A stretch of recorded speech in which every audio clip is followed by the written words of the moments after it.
Hi, I'm Kevin Kay. I'm president of Spike, soon to be Paramount Network, TV Land, and CMT. And I'd like to thank you all for joining us here today at Viacom's headquarters in the heart of Times Square. We're only 10 blocks from Madison Square Garden, the world's most famous arena, and the site for the biggest event in Bellator history, and the most highly anticipated mixed martial arts card of the year. And if you look around, you'll see here we have all mixed martial artists. There are no boxers.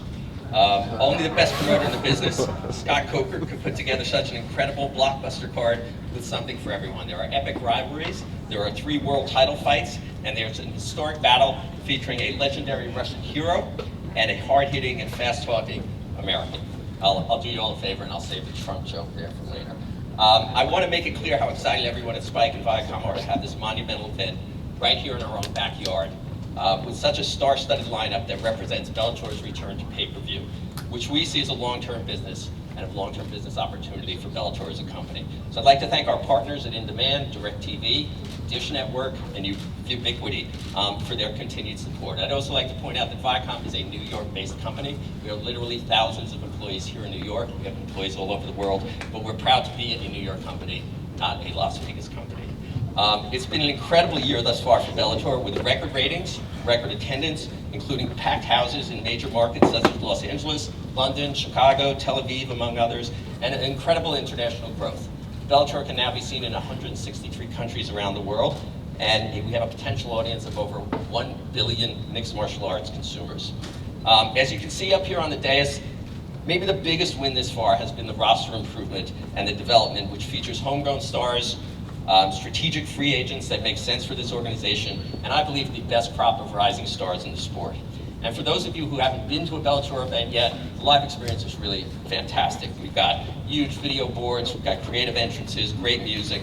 The energy and excitement of a live show, I think, turns you into a lifelong Bellator fan. That's a direct result of the best production team in the business, led by Scott Fisher and John Slesser and the Spike Sports team. On Saturday, we'll also have Dave Navarro performing the national anthem, and the FDNY ceremonial unit presenting our nation's colors. Dave's a great friend of Spike. His show is a big hit for us. He's an incredible artist and musician, and we'll be happy to have him. So with great talent, top-notch production, and the best announcing team in the sport, it's no wonder that we've amassed an incredible roster of fantastic partnerships. So I want to give a big shout out to our partners, Miller Lite, Dave & Buster's, Monster Energy, Blackheart Rum, KFC, and Fox Films. Without them, this does not happen. Look, we've come a long way in the 3 years since Scott and his team have joined us, and I believe the best is yet to come for this organization. So I want to thank you all again for joining us today as we prepare for this epic night. Right now, I'd like to introduce the man behind it all. I consider him a friend. He's a great executive. He's a true proponent of mixed martial arts, and I believe the best promoter in the business. Please welcome Scott Coker.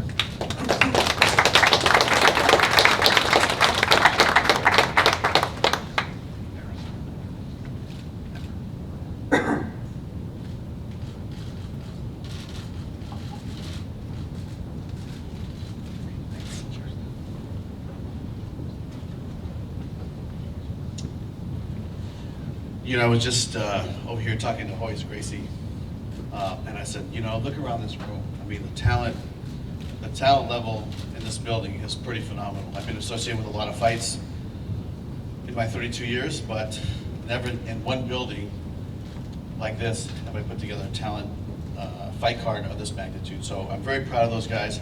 I'd like to thank all the fighters. Really, this is about you. We're just the facilitators. I'd like to thank Viacom and the continued commitment, and really I'd like to thank Kevin Kay, because I've said this before, but I really want to make sure people understand. It was Kevin's decision to green light The Ultimate Fighter, I believe in 2005 and 2006, back when mixed martial arts was not on TV. Mixed martial arts did not have main sponsors, and really it was, you know, Kevin's decision to say, hey, we'll give you guys a shot. And that was really Viacom's first entrance into mixed martial arts. So, you know, we should thank Kevin Kay, we should thank Bob Beckish, we should thank John Slesser, we should thank Viacom for the continued commitment, because without them, you know, who knows where mixed martial arts would be here and would be here now today. And I think your reporters that have been here for many years and been part of the sport for generations, I mean, I think that you guys know exactly what I'm talking about, because there was a period where I call it the dark ages, and you know, it was not on TV, and There was, it was just kind of this, this little renegade sport, and now it's developed into a mainstream sport. I'm proud to be here at Madison Square Garden in New York City, promoting this fight. This is an amazing chapter, personally for me as a fight promoter. I never thought that coming from, a small show back in 1985 in San Jose, California, promoting kickboxing in front of 3,000 people, that, eventually you get to the Garden and you'd be on pay-per-view and you can put a fight card of this magnitude together. So I thank you, I thank Viacom, I thank Kevin. He already thanked the sponsors, so I won't do it again. But as far as the fight card goes, people said, why pay-per-view? And I said, it all started really with Matt's injury pulling out of the Fedor fight. And we had that fight to make up, and then we had signed Wanderlei Silva to fight Chael. And we said, this is looking like a premium product. And when you put those fights together, and we added just 3 killer title fights, one to be on Spike Bellator 180, and then the 2 fights on the pay-per-view. And then you round it off with a fight card, the pay-per-view fight card with Aaron Pico, who is probably arguably the most, as far as prospects, one of the most highly recruited prospects I've seen come out of MMA for the last 5-6 years. So we have a lot of high hopes for the fight card, and I look forward to seeing the fights myself on Saturday night. So at this time, why don't we just open it up for questions? Guys, if you have questions, please raise your hand, wait for the microphone, and then stand up. We'll start right here in the front row.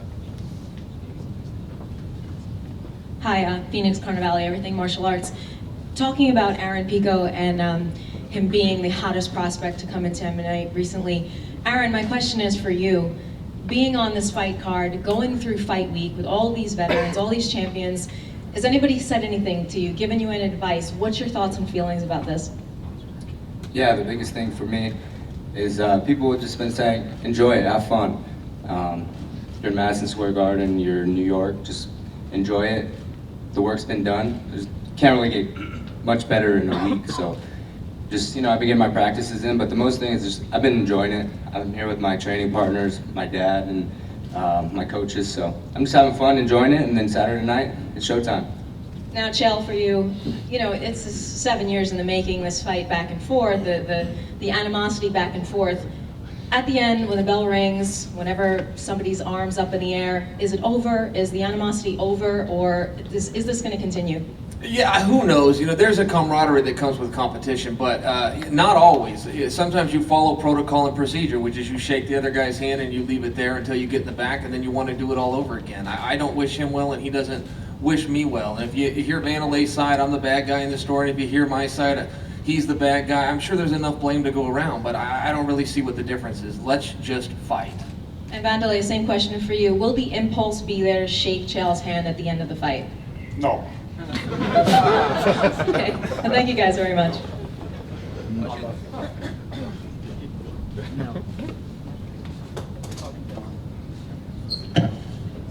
A question for Wanderlei. How are you?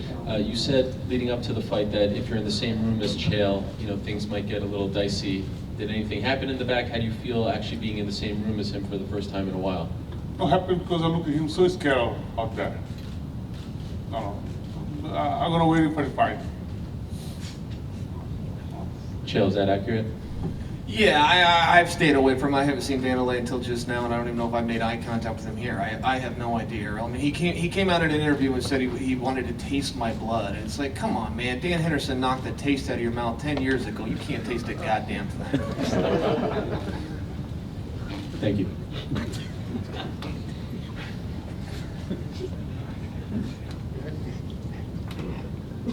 Davis from the Telegraph. Thank you for having me here.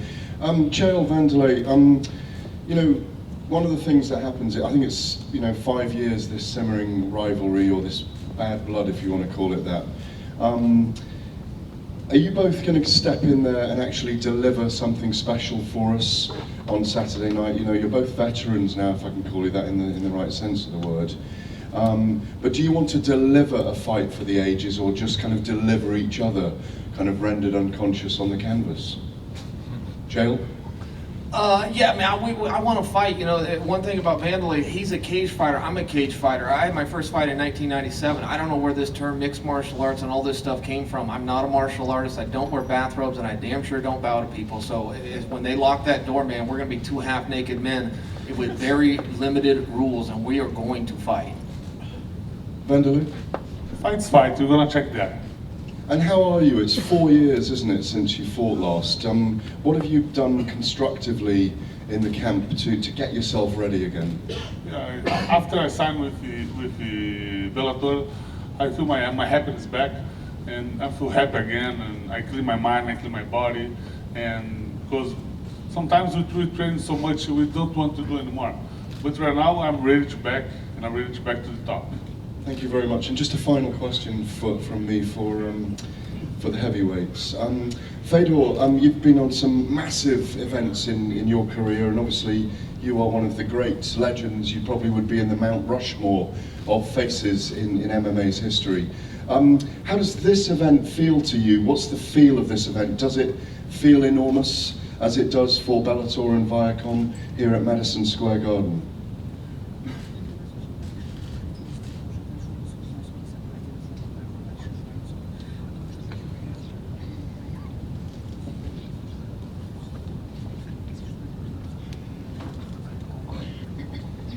Во-первых, я очень рад, что выступаю в Беллаторе, в такой арене, как Madison Square Garden. So first of all, I would like to say that I'm very happy to perform in Bellator and to perform at Madison Square Garden.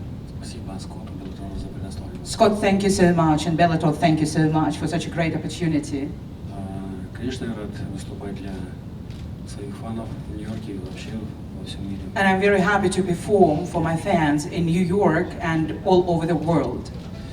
Конечно, рад выступлять с такими бойцами, с такими именитыми бойцами, как представлены в этой карте. And I'm very happy also to participate in the same event together with such great names which are showed on this very card.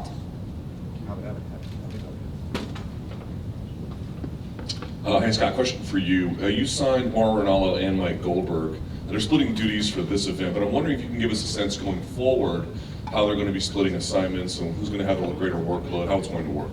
Yeah, I mean, the play-by-play will be split up between both those gentlemen, and they each will have their own events moving forward. This was a situation where it all happened in the last 2 weeks, so we said, let's put it all together, and that's what we did for this fight, but moving forward, it will be split up. A question for Michael Chandler. Michael, heading into this card, being a part of this card with Sonnen and Wanderlei, obviously you've been one of the guys from the beginning of Bellator. So I just want your perspective on being through the whole run up until now, what it means to you to still be part of the Bellator brand. Yeah, man, it's been amazing.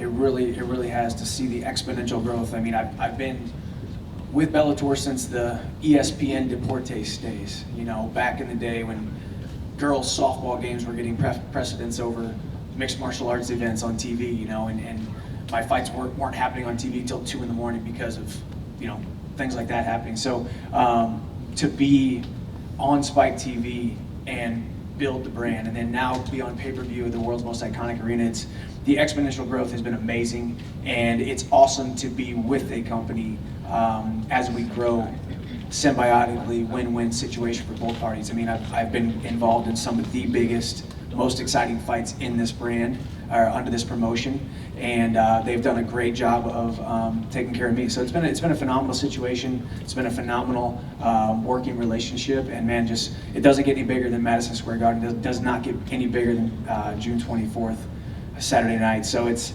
exciting, and I'm excited for the future. I'm excited to go out there, defend my title, continue to put my stamp on this sport, continue to show the world why I'm the most dominant lightweight in the world, and continue to move forward.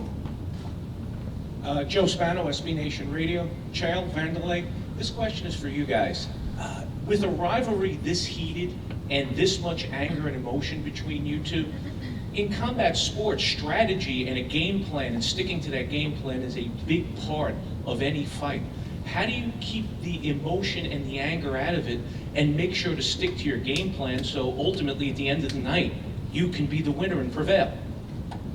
Yeah, I'll tell you, man. I don't have game plans, and I'm not playing a game or anything like that. It's a fight. And as far as emotion goes, people say this shouldn't be personal, but it is personal. I can't think of anything more personal than having to fight a guy. And generally in my career, it's not been about animosity. It's just been about competing with somebody the same size. We've got the same goals. We got to go out there and do what we can do. But as far as Wanderlei and I, man, we never got it right. We've never got it right from the beginning, and we've been trying to fight one another, and we both ended up in the principal's office after we had signed contracts, but here we are. So that's a real thing, and I'm not thinking anything about it. And if that slows me down or speeds me up, it doesn't make a difference to me. Hey, how you doing? I'm Hip Hop Gamer with Hot 97. First of all, I just want to commend all of y'all, because y'all great, period. Your fighting styles, everything's amazing. So just commend all of the fighters up there, champions and all. All right, my question's for Chell and Silva, obviously. What I would say is this. Chell, you're incredible. Silva, you're incredible. The question is this. When you go into the ring, do you feel that whatever you feel that was a weakness in your game plan, what do you do to make that weakness a strength against Silva and vice versa? What do you see that's a chink in each other's armor that you feel you can use to win this battle June 24th? Wanderlei? Oh, wow. I mean, the truth, I don't have the question before, but I don't have the game plan. My game plan is just kick his ass and it's done. Yeah, man, I'm with him on that. I didn't know Wanderlei was going to show up. I really didn't. In baseball rules, he had 2 strikes against him. He missed a press conference. He missed a second press conference, and the last trick was if he'd land in New York. And as soon as I got out of the cab at the hotel, I thought I saw him. I saw some guy in a crosswalk with a bald head that looked disheveled and lost, and I'm pretty sure that's Wanderlei. So I didn't know if they were going to use a revolving door. There was talk of Randy Couture coming in or a plan B. I didn't really know what I was preparing for, but as far as fighting Wanderlei Silva, I've had to fight him before in the streets with no notice, so it doesn't make a bit of difference to me.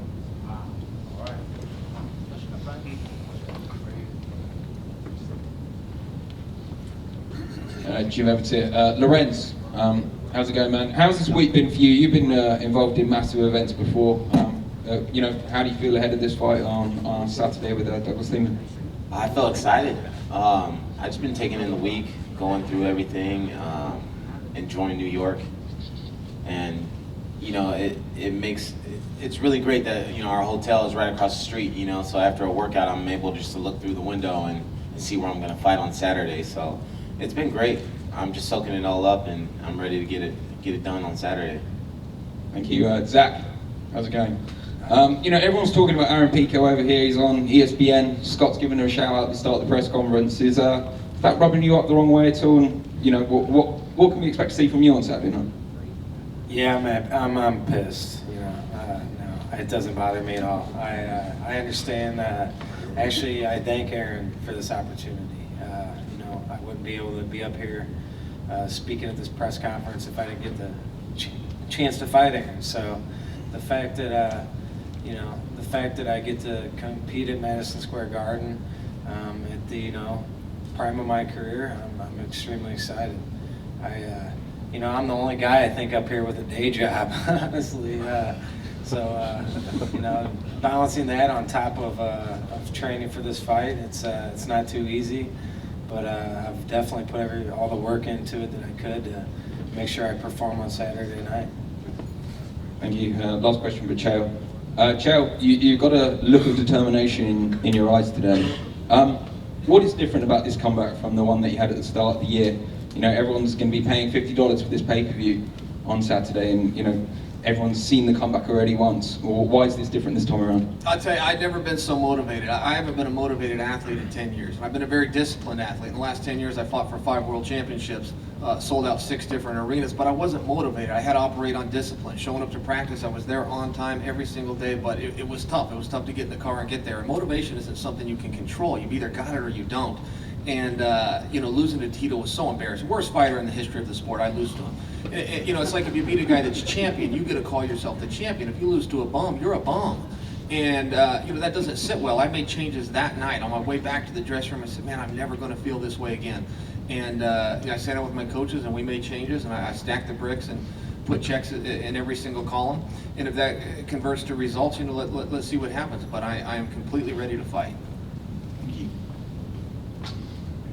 Hello, my question is for Fedor.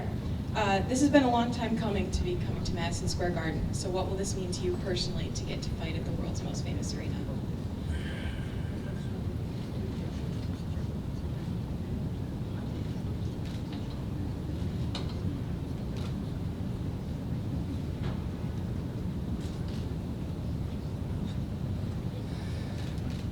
Ну, конечно, я рад. Конечно, я рад выступать в этой большой арене.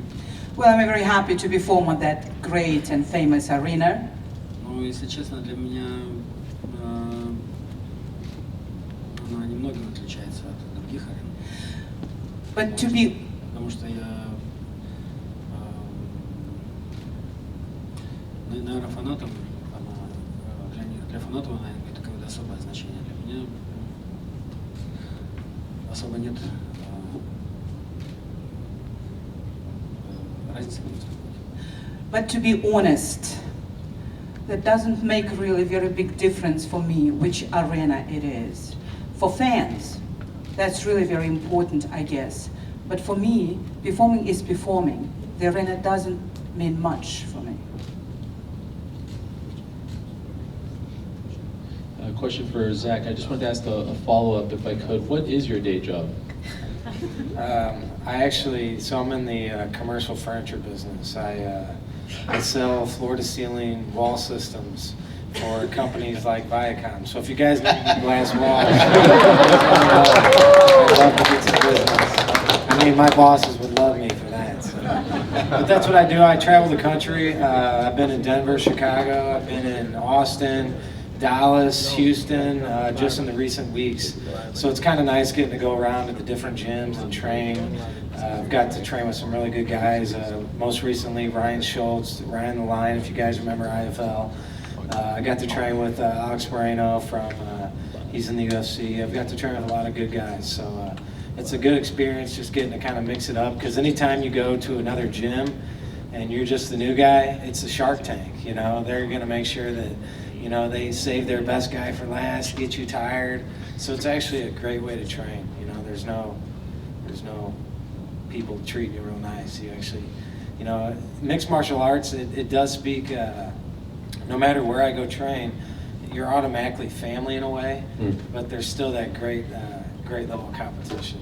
Does this count as vacation days, or are you?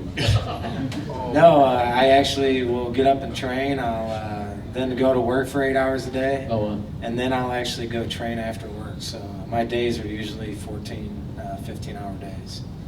For Matt, how are we feeling? Are we hydrated? You drinking? I'm hydrated and kidney stone free, brother. No concerns?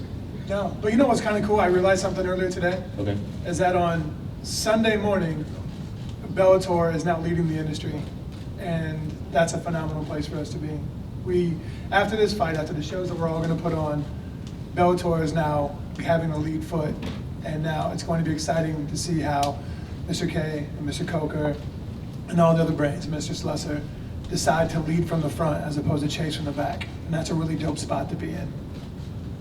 Just a couple more. I wanted to ask Douglas a question.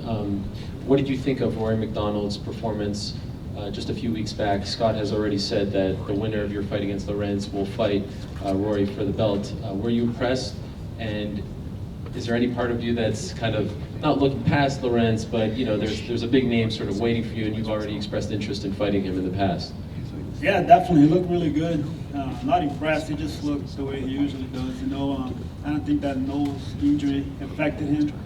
So yeah, it just makes me even more excited. Of course, I got a big test in Larkin, but man, the plan is to beat both of these guys this year. So it's a bright future for me after those wins. Okay, and a question for Aaron. Who will be in your corner on Saturday? My boxing coach, Dominic, Bob Cook, and Eddie Bravo. Okay, wow. Yeah.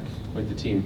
And one last one for Chael. I know you said this was 3 strikes as far as, Wanderlei showing up. Is there any part of you, because you've had, you guys have flirted with each other for so long at this point, that you'll only truly believe that you are fighting him if you're standing in front of him in the cage on Saturday? Or do you feel like now it's actually a thing that's going to happen? No, it's definitely going to happen. As soon as I saw him here, I knew it would happen. I accuse Wanderlei of a lot of things, but being a coward isn't one of them. He's not showing up in New York and finding an excuse between now and then. I've had guys that have done that, but but he's not one. And you know, speaking of your town, Ariel, Madison Square Garden, shaped like a circle.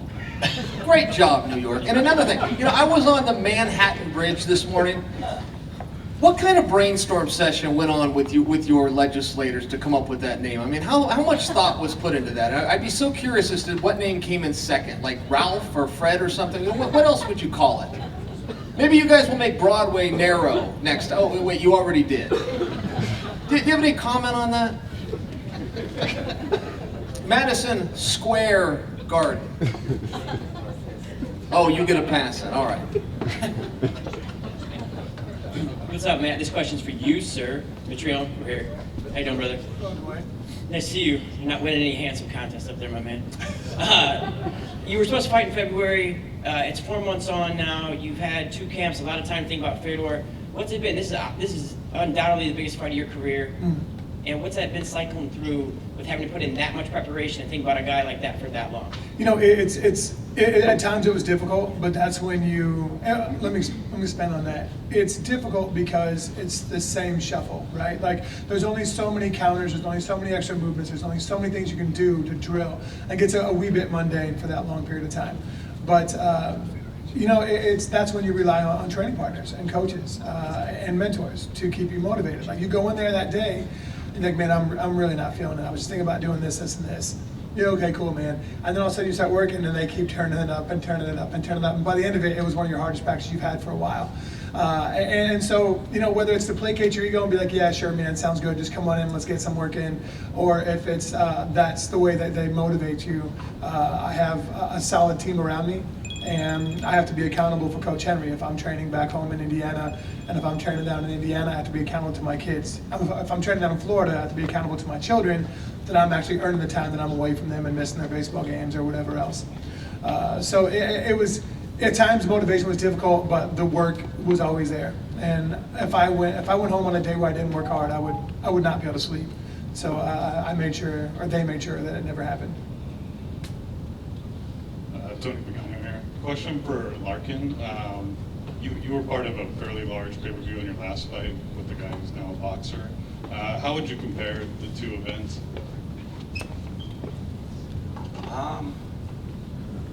Well, I'm on the main card for one, and there's just a lot of hype about this. You know, it's not surrounded around one guy. And it's the whole card, you know, that's making this event so exciting. So, you know, there's a lot when it comes to this, and it's just the whole card as a whole that makes this event what it is. You know, you can't just say, you know, the main event or the co-main event. You look at the whole card and you know what you're getting. You know, there's no lackluster performances. I hope not. That's going to be happening Saturday night. And a question for Aaron Pico. Some very kind words from Scott Coker about you being the hottest prospect in quite some time. Obviously, this would be your debut, though, and there's no tape or anything on you.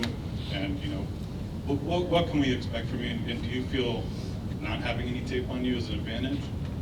Yeah, definitely. I think that's the question everybody's been wanting to know, is like what I'm going to be doing and stuff. And I think it's good not having tape on me. I think a lot of people don't know the skills I have, but come Saturday night, they're going to know. James Lynch here for Flow Combat. My question first is for Lorenz.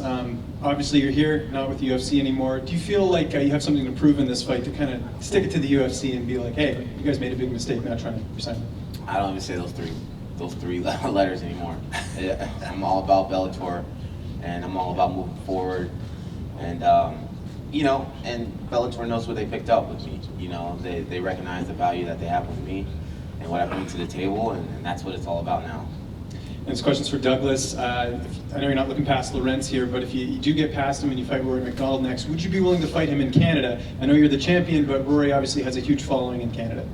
Wherever the bigger show is, I'll fight him. You know, I can fight him in his backyard. It doesn't really matter. But of course, I'm not even going to think about that now. I'm thinking about Saturday. You know, it's an exciting fight. You know, definitely the fight of the night for this show. You know, I don't care who's in the card.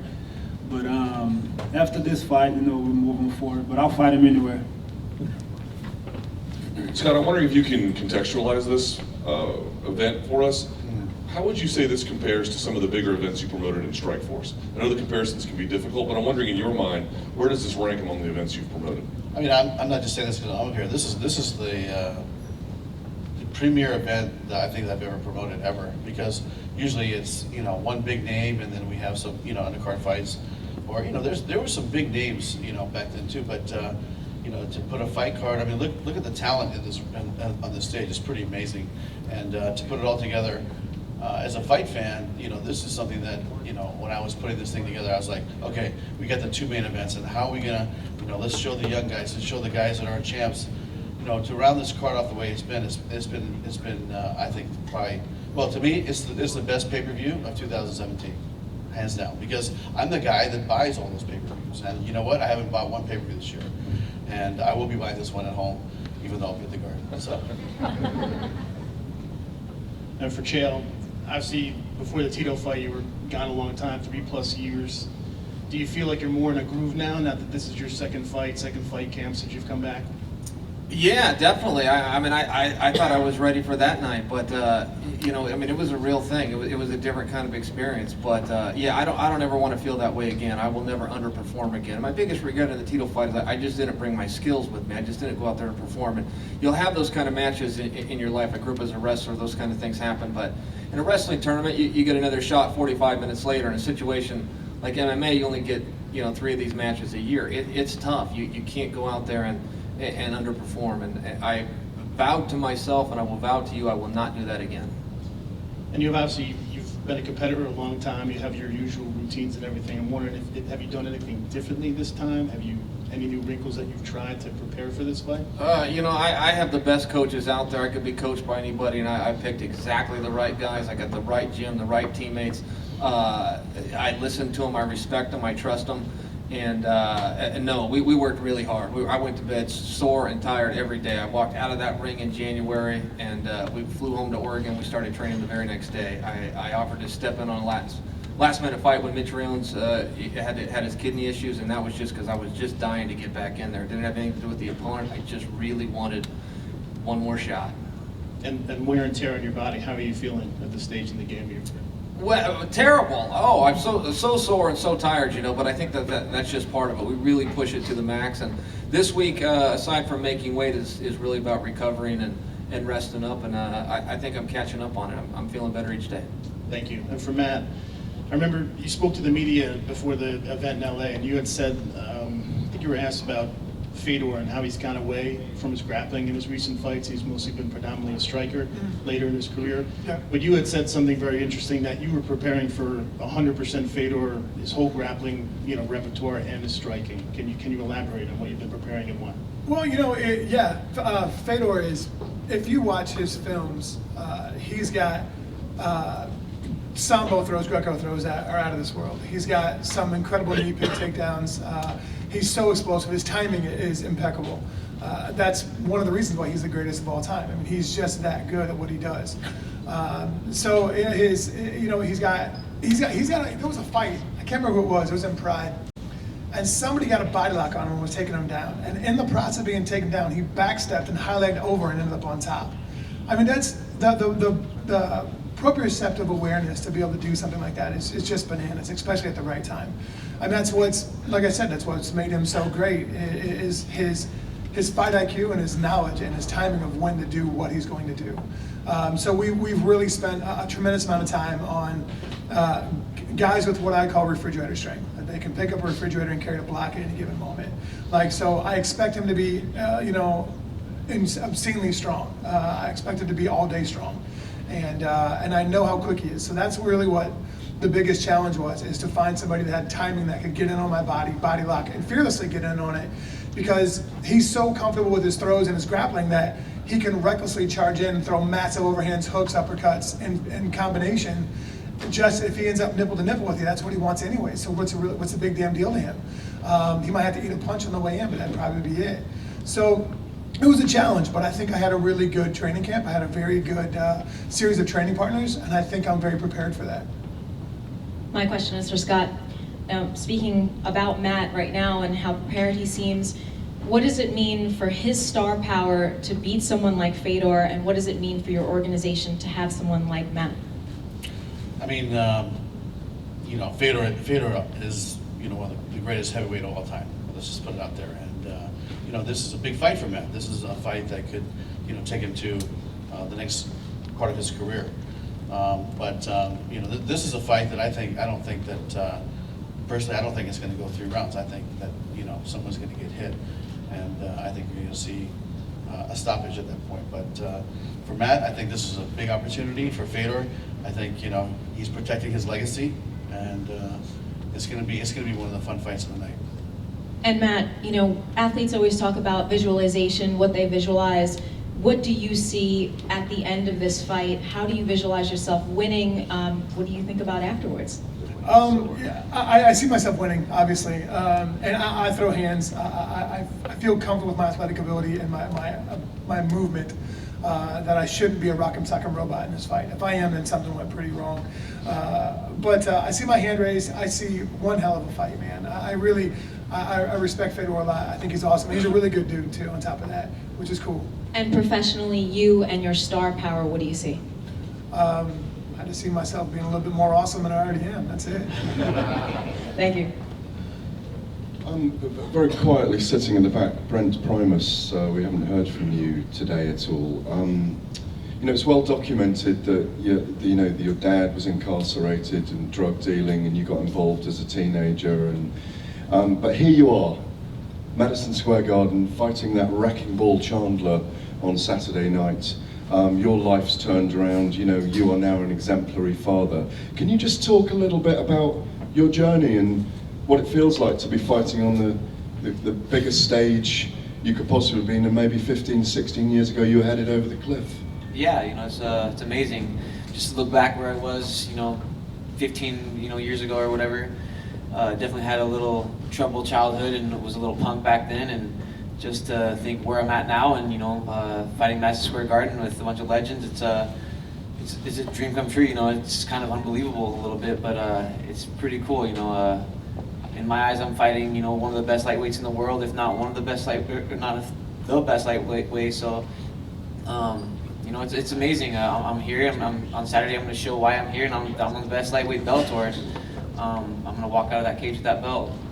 It's pretty cool what hard work does. I've came from a long road for sure. Thank you. In fact, just final question from me for Mr. Coker. Scott, can you talk just a little bit, you touched on it at the beginning, about the magnanimous nature of what this event is, the kind of things you're doing. Like, I think, I still believe you're using the scales that Muhammad Ali and Joe Frazier weighed in on in 1971. That was called the Fight of the Century. Right. Can you just talk a little bit about what the history of this event might mean? And you are using those scales, I take it, tomorrow. Yes, so I'm not sure if the fighters know, but during the weigh-ins at the Garden, at the theater, we will be using the same scales that Ali and Frazier weighed themselves on. So, to me, it's, that's part of history, and I'm a big boxing fan, big Ali fan. So that's going to be something really cool. But, Gareth, when you talk about, just the fights, and throughout like a 32-year career of all these fights we put together, and we've done some great fights, some big fights, big stadiums, and to be at the Garden is something very special. To be at the home of Viacom, New York City, is very special. To be this fight on pay-per-view is very special, and to have, I'm a fan of these guys. I mean, I'm a fan of what they do. I'm a fan of their work, and this is something that's really, really special to me. And this is the biggest fight card I've ever been associated with, and you'll see some great, you'll see some great action. You'll see some, some legends fights. I mean, I watch all those fights in Pride. I watch all those fights, throughout the years, and to me, to have the legends here, it's pretty amazing. And then, have Michael Chandler, who is the best lightweight in the world today, and Lima. To me, we have the best 170-pound weight class in the planet right now.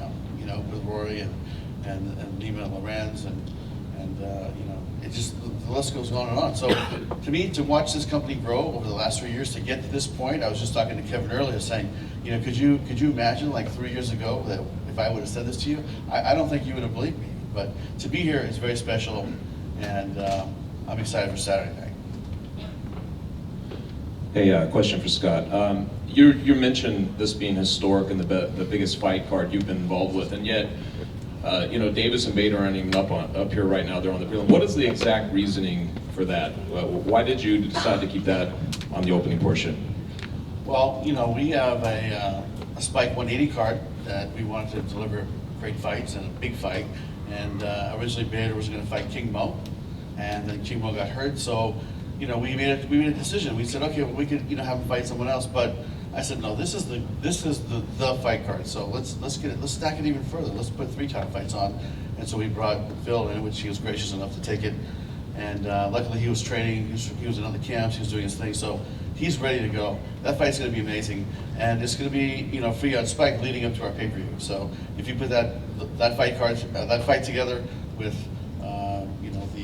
the pay-per-view, I mean, 3 title fights plus all this, I mean, I think it speaks for itself. And looking at Davis and Bader's resume, obviously it speaks for itself. They've stood in there with a who's who. Davis said yesterday that he thought that the light heavyweight division was the best in Bellator, better than UFC, better than anywhere. Do you agree with him? What do you think about that?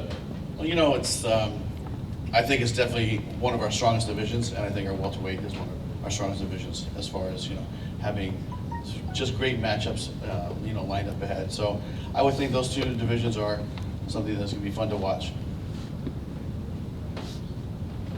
This question's for both Matt and Fedor. Bellator is pitching this fight a little bit as USA versus Russia. Given our current political climate, is that something you're interested in being part of and okay with?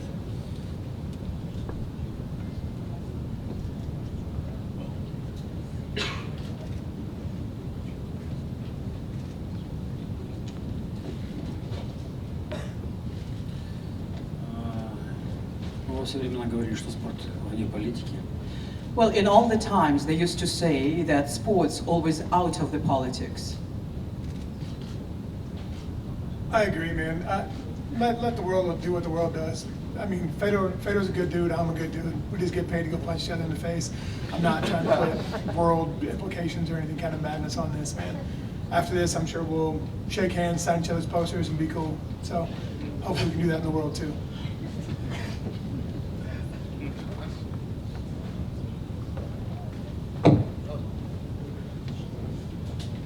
Hi, my first question is for Chal and for Wanderlei Silva. We have been waiting 3 years until your fight, so what is your feeling now?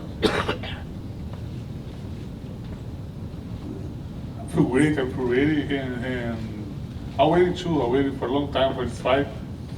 And then I have a fight with one opponent, and I don't like that. And I promise I'm going to make a great show. Okay, another for, okay. Chal? Hello, sweet potato. What was the question? I was a little distracted. What'd you say? My question was, what is your feeling now, Chal? Pretty excited, as a matter of fact. But back to the fight. As far as Wanderlei Silva goes, listen, let me tell you something, young lady, and send this back home to your people, because on 6/24 at 7 p.m., 10 in the East End, only on pay-per-view, Sonnen Promotions, in conjunction with Bellator NYC, are going to bring you the biggest grudge match in history. And when all is said and done, it's going to be one more in the win column, one more for the highlight reel, and one more for the bad guy. Okay. Now I have a question for heavyweights. Does the tension grow up since Bellator 172? Matt first. I'm sorry, could you fire that one off again? It's a problem, isn't it, Matt? It's really a problem up here. Yeah, what? Are you good, Matt? Are you good now? I'm solid. Are you ready to get into the cage? Oh yeah, I'm 100%, man. Yeah, 100%. Can't wait to get after it. Could you repeat the question, please? Yes, the tension between Matt and Fedor is growing up since the other Bellator. I don't feel like there's any tension at all. If there is, it's on his part. I haven't picked it up yet, but it seems cool as a cucumber to me. Скорее наоборот, напряжение уходит. No, the tension is going away gradually.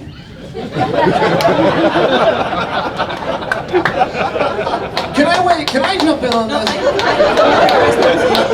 Scott, go ahead. My last question is for you, because you shared on Twitter 10 reasons why you want to fight with Wanderlei Silva, and one of them was because he always orders salmon in Smith & Wollensky's. Yes. So tonight, we are going to have dinner there, so what do you recommend us? Yeah, well, and I don't think he's given an acceptable answer as to where he was the day JFK got shot. Don't forget about that. That's kind of made me mad for a few years. Can I weigh in on the Fedor Mitrione thing? I say this as a fan, but these two guys are completely distracting me, and it's very hard sometimes to be the main event when you're the kind of fan I am. I didn't know how this fight would do. I just didn't know. But I was in San Jose the day this was playing. Now, it only got scrapped 2 hours before doors opened. That arena was completely sold out, over an $800,000 gate. People want to see Mitrione and Fedor fight. And it was one of the best fight announcements I've ever seen. The best fight announcement I've ever seen was a Wednesday night Hard Rock Casino, live on Spike TV. Dana came out and he says, the greatest welterweight of all time, and out walks Matt Hughes. And he says, versus the greatest fighter of all time, and out walks Royce Gracie. And we all just stand back and go, yeah, there's no embellishment there. You just can't argue with that. I feel like Matt Mitrione is the best heavyweight of this time. He's taken on the best heavyweight of all time. This was one of the most exciting and perfect fight announcements I've ever seen. I just want to share that with you, just so we can keep the dialogue going, you and I. Okay, Matt Mitrione, okay, sure. But what I have to order tonight? Oh, at Smith & Lewinsky's, you know what? If you're going there, if you're asking me a serious question, they have a corned beef and hash, and they'll put a couple of scrambled eggs on top of it. It's very good. Perfect, it's enough. Thank you, Chad. All right. Just a quick one for Mike Chandler in the back there. Right now, you're pretty much the only lightweight champion in the sport who is active in defending his belt. You're not, changing organizations. You're not boxing. How much pride do you take in that? Man, I just take pride in fighting. This is now my 20th fight. So it's worked out perfect, 20th anniversary fight at Madison Square Garden. So the trajectory of my career, the ups, the downs, winning the belt, losing the belt, man, I've come back from the depths of a valley. Didn't know if I was going to get back to where I am, and here I am. So to have the belt, to have the championship, to be up there in that top 10, the upper echelon of the lightweights in the world is great. But I'm not satisfied. I want to go out every single time I step into the cage and dominate, and that's what I want to do on Saturday night. And it's cool, man. It's you want to stay active. You want to fight as much as you possibly can. And Scott and I are in constant dialogue about. He knows I want him to continue to sign top free agents and top talent, as he is, top prospects and top talent from other organizations. So he's got a ton of feelers out there. I know these guys are working a ton behind the scenes.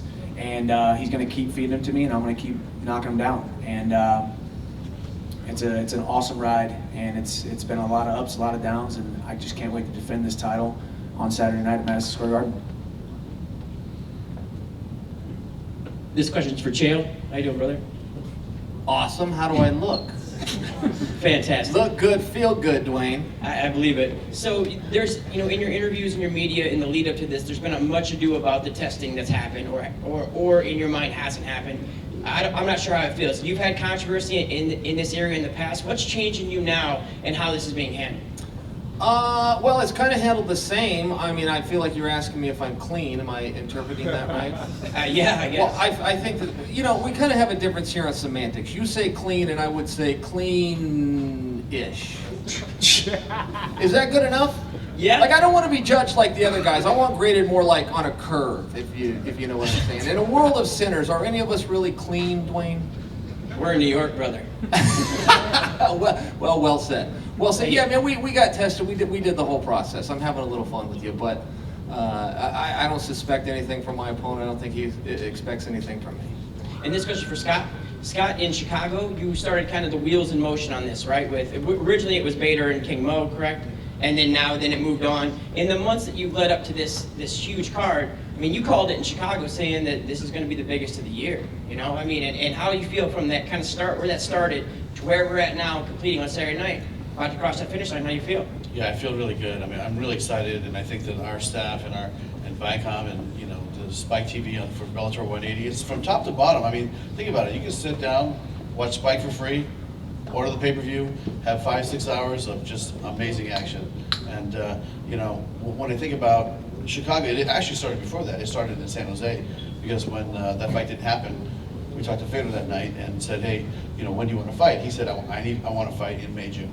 So I said, okay, I just penciled that in the back of my mind, and then we signed Wanderlei and Shell, and we said, okay, when do you guys want to fight? And they said, May, June, and it just started coming together organically. And so to be here, you know, like with all these fighters, I mean, it's a great feeling, because at the end of the day, I'm still a fan. I'm still a guy that's going to be able to sit there, have the best seat in the house, and watch these guys get it on. Thank you.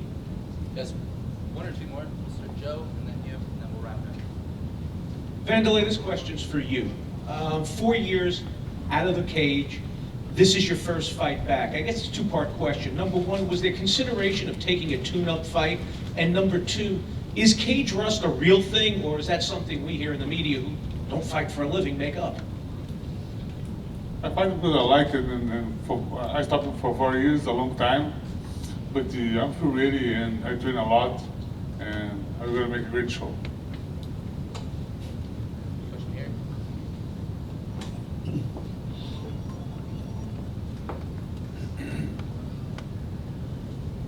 Shale, my friend Rob Wetmore asked me if you're ready for a cheesesteak. Sorry. I am. Tell Rob I said hello. I am ready for a cheesesteak, as a matter of fact. They don't put mayonnaise on them in this town. I don't really understand that, but they're pretty good.